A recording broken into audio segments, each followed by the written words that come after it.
নমস্কার। Assam prime network থেকে আমি ইন্দ্রাণী আপনাদের স্বাগত জানাচ্ছি। বিশেষ উৎসাহ উদ্দীপনায় উদারবন্দের দিকে দিকে পবিত্র ঈদুল আজহা উদযাপিত হয়। ওদিন সকাল থেকেই বিভিন্ন ঈদগাহ মসজিদ থেকে উপস্থিত ইমামরা কোরবানির নিয়ম সম্পর্কে সবাইকে মাইক যোগে জানিয়ে দেন। সকাল ৮টা নির্ধারিত সময়ে ঈদের নামাজ শুরু হয়। সকাল ৮টার পূর্বে ইসলামধর্মী সবাই ঈদের নামাজ আদায় করতে মসজিদ ও ঈদগাতে ভিড় জমান। যথাসময়ে ঈদগাতে নামাজ শুরু হয়। উদারবন পূর্ব ঈদগাহ ময়দানে ঈদের নামাজ পাঠ করান আলগাপুর থেকে আগত মৌলানা নূর মোহাম্মদ।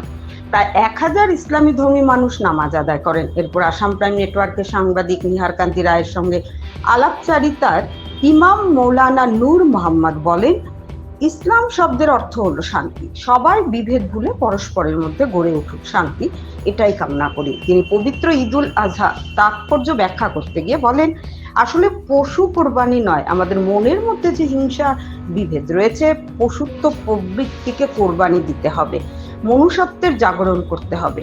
ওই দিন পূর্ব ঈদগাহ ময়দানে ১,০০০ জন একসঙ্গে পবিত্র ঈদুল আজহা নামাজ পাঠ করেন। এছাড়া গোসাইপুর ঈদগাহ ময়দানে ঈদের নামাজ পাঠ করান মৌলানা কারি লোকমান সাহেব। বাঁশকান্দি সেখানে প্রায় ৩,৫০০ জন ঈদের নামাজ পাঠ করেন।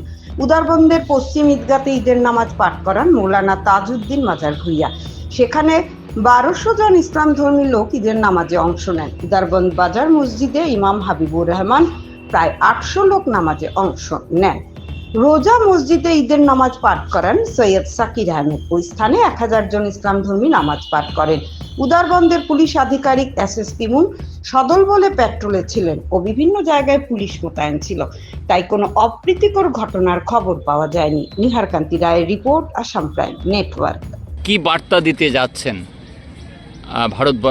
এই বরাক উপত্যকাবাসীকে একটু যদি বলুন। আমি আসাম প্রাইম নেটওয়ার্কের পক্ষ থেকে নিহারকান্তি রায়। এই ত্যাগ হলো পশু কুরবানি নয়, মানুষের মধ্যে মানুষত্বতা জাগার কুরবানি। মানুষের মধ্যে হিংসা, মানুষের মধ্যে লোভ লালসা, মানুষের মধ্যে পরশ্রী কাতরতা, মানুষের জন্য মানুষের জন্য এই ফিলসফি মানুষের থাকতে হবে। হিন্দু হোক, মুসলমান হোক, খ্রিস্টান হোক, সবাই মানুষ। সুতরাং এটাই আমি চাই যে সমস্ত মানুষত্ব হিসাবে বসবাস করে। প্রত্যেক ধর্মের মধ্যে ধর্ম আছে, কিন্তু আমাদের ধর্ম থেকে আজকে সব ধর্ম থেকে মানুষ চ্যুত হতে চলেছে। চাই ইসলাম ধর্ম থেকে হোক, অন্যান্য ধর্ম থেকে হোক।